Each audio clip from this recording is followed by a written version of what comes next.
여러분 안녕하십니까? 금요일 아침 여수 MBC 뉴스투데이입니다. 순천 여수와 다르게 광양은 철도 교통망에서 상대적으로 소외돼 있습니다. 경전선 광양역이 있긴 하지만 하루 평균 이용객이 수십 명에 그치고 있는데요. 그 실태를 유민호 기자가 취재했습니다. 논과 비닐하우스 사이로 쭉 뻗은 철도. 광양읍 도월리의 외딴섬처럼 자리한 광양역입니다. 컨테이너를 실은 화물열차는 분주히 광양제철선을 오가지만 사람 찾기는 쉽지 않습니다. 목포와 부산 부전을 잇는 경전선 무궁화호가 평일 하루 8차례 정차하고 주말에는 남도 해양열차가 2번 더 멈춰섭니다. 지난 2011년 자리를 옮겨 새로 문을 열었는데 하루 평균 이용객은 수십 명에 불과합니다. 2020년 기준 하루 평균 39명만이 열차를 타고 내렸습니다. 광양에서 경남 진주로 통학하는 대학생이 승객 대부분을 차지하는 상황. 접근성이 떨어지는 것도 문제입니다. 광양읍을 지나 역에 내리는 2번 버스가 전부인데 이마저도 하루 12회 운행에 그칩니다. 동광양에서 바로 닿는 시내버스는 없습니다. 버스가 있기는 있는데 거의 열차 오는 시간이랑 시간도 안 맞고 해서 항상 올 때 택시를 타고 오거든요. 근데 또 거리도 있고 하니까 최소 한 4, 5천 원 나와가지고 그게 좀 불편한 것 같아요. 다른 지역으로 가려면 순천역에서 KTX를 이용하거나 터미널에서 고속버스를 타야 합니다. 이 때문에 여수와 순천에 비해 광양이 철도망에서 소외됐다는 목소리가 나왔고 지난 대선과 지방선거를 거치면서 KTX를 유치해야 한다는 공약이 등장했습니다. 시민단체는 지역 정치권에 지속해서 관련 요구를 전달하고 있습니다. 우리 지역에는 이제 관광 문화가 침체되어 있는데 관광객도 많이 유입될 것이고 또한 컨테이너 분호나 제철소 이런 기업들이 요구하는 우수한 인력들도 쉽게 이 지역에 정착할 수 있지 않을까 이렇게 생각합니다. 내년 4월 경전선 광양-진주 간 전철화 사업이 마무리되면 광양역이 화물 운송기지 역할에서 벗어나 시민을 위한 교통거점이 돼야 한다는 목소리는 더욱 커질 것으로 보입니다. MBC 뉴스 유민호입니다. 여수시는 앞으로 갈등 유발 예상 시설을 설치할 때 인근 주민들에게 사전에 의무적으로 고지해야 합니다. 최근 여수시의회가 여수시 갈등 유발 예상 시설 사전 고지 조례를 가결함에 따라 여수시는 앞으로 갈등이 예상되는 시설에 대한 최초 행정행위 신청 접수를 받은 날 기준으로 7일 이내에 인근 주민들에게 의무적으로 사전 고지해야 합니다.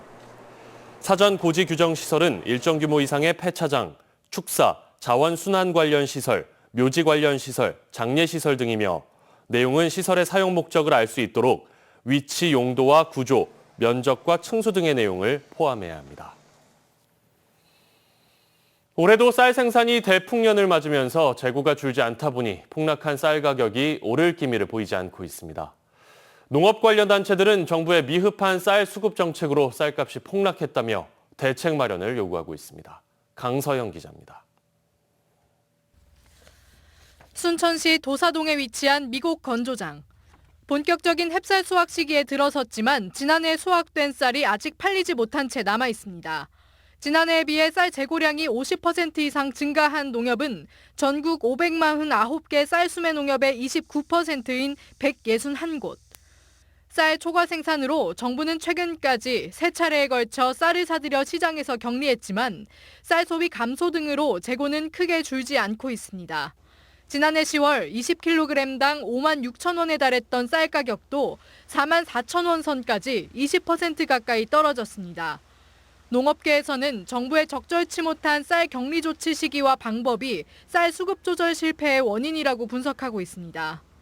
올해 정부가 쌀을 사들인 시기가 너무 늦은 데다가 최저가 낙찰 방식으로 이뤄져 도리어 쌀값 하락을 유도했다는 겁니다. 순천농협은 수년마다 반복되고 있는 쌀 수급 조절 실패 문제를 근본적으로 해결하기 위해 쌀 시장 격리를 법적으로 의무화하고 격리 방식도 최저가 낙찰이 아닌 정해진 비축미 가격을 적용해야 한다고 주장하고 있습니다. 이러이런 조건이 갖춰지면 시장 격리를 해야 한다. 강제 규정으로 바꾸고 비축 수매 가격을 적용해서 바로 시장 격리를 해야 한다. 이렇게. 쌀이 남아돌자 어제 순천에서는 쌀 재고 소진을 위한 소비 촉진 행사가 열렸습니다. 지자체와 농협 등 농업 관련 단체들은 시민들과 인근 상가를 방문해 지역 브랜드 쌀을 직접 배포했습니다. 그래서 오늘 이 행사를 통해서 우리나라의 쌀 수급이 어려워진 상황을 조금이나마 극복할 수 있는 계기가 되지 않을까 그런 생각을 합니다. 농업 관련 단체들은 앞으로 추가 시장 격리와 쌀 수급 관련법 개정 등의 대책을 정부에 요구할 계획이라고 밝혔습니다. MBC 뉴스 강서영입니다. 열악한 지방 재정을 확충하기 위한 고향사랑 기부제가 넉 달 뒤부터 시행됩니다. 하지만 시행령 제정이 늦어지면서 지자체 행정 절차가 지연되고 있고 답례품을 둘러싼 과열 경쟁 등 부작용에 대한 우려도 적지 않은 상황입니다. 문형철 기자입니다. 지난해 법이 제정돼 내년 1월 1일 시행을 앞두고 있는 고향사랑 기부제. 시민들이 원하는 지자체에 기부하면 세액 공제 혜택 등을 주는 제도로 열악한 지방 재정을 개선해보자는 취지에서 만들어진 제도입니다.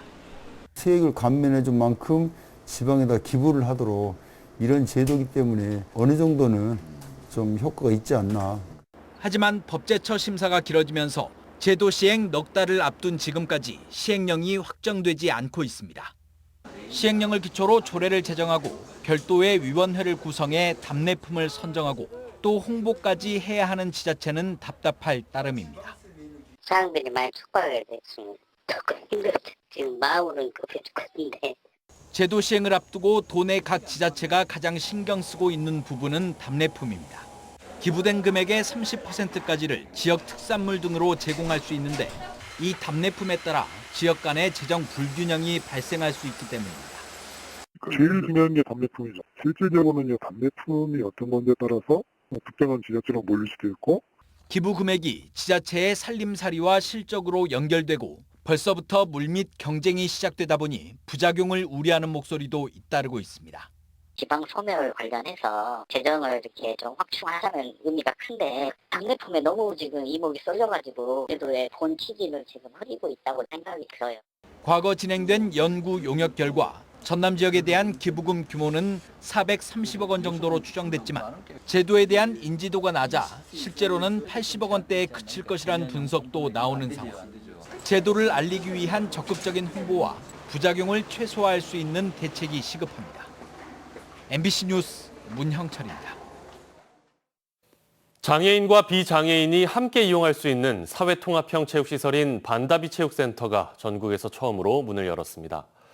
장애인들의 스포츠 복지를 높이는 한편 장애인과 비장애인이 서로에 대한 이해를 높이고 함께 어울릴 기회를 제공할 것으로 기대되고 있습니다. 송정근 기자입니다. 시각장애인을 위해 고안된 스포츠인 쇼다운 경기가 한창입니다. 호각 소리에 맞춰 공을 때리기 바쁩니다.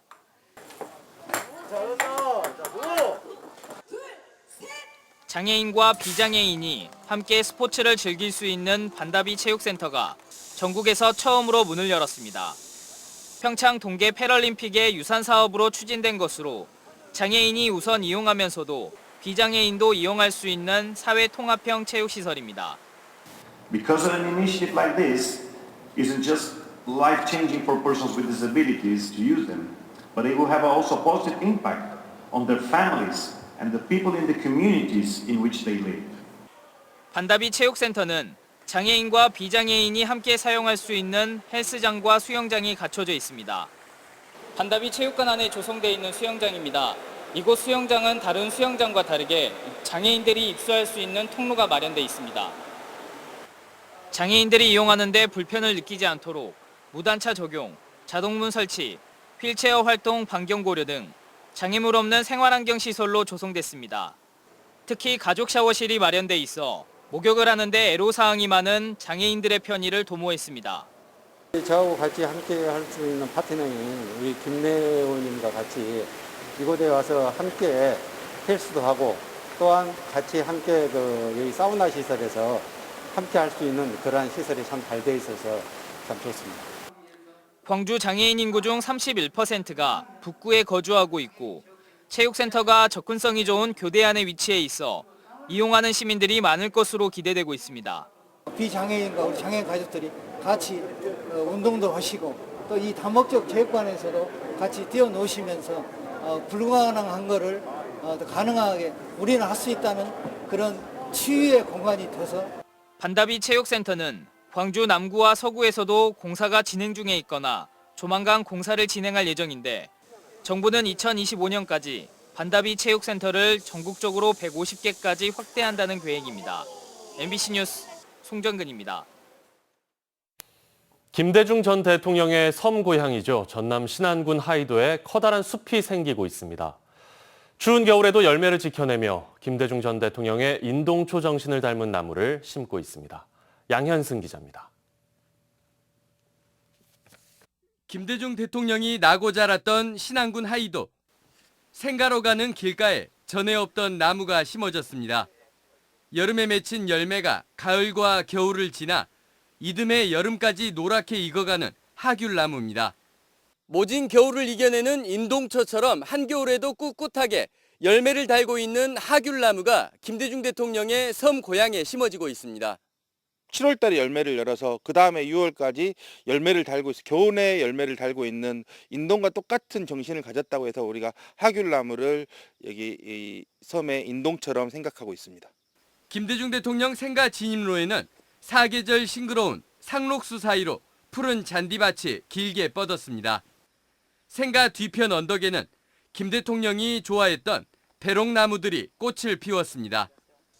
널찍한 공원으로 꾸며진 박정희 대통령과 노무현 대통령의 생가에 비해 조촐했던 김 대통령 생가의 아쉬움을 늦게나마 덜어내고 있는 겁니다. 김 대통령의 유지를 담아 한반도 평화의 숲으로 이름 붙여진 김대중 대통령의 공원 조성은 내년에 마무리될 예정입니다. MBC 뉴스 양혜승입니다. 고 김대중 전 대통령 서거 13주기를 맞아 목포 등 곳곳에서 추모식이 열렸습니다. 전라남도는 어제 김대중 노벨 평화상 기념관에서 김대중 대통령 서거 13주기 추모식을 갖고 헌화와 추모시 낭독, 공연 등을 진행했습니다.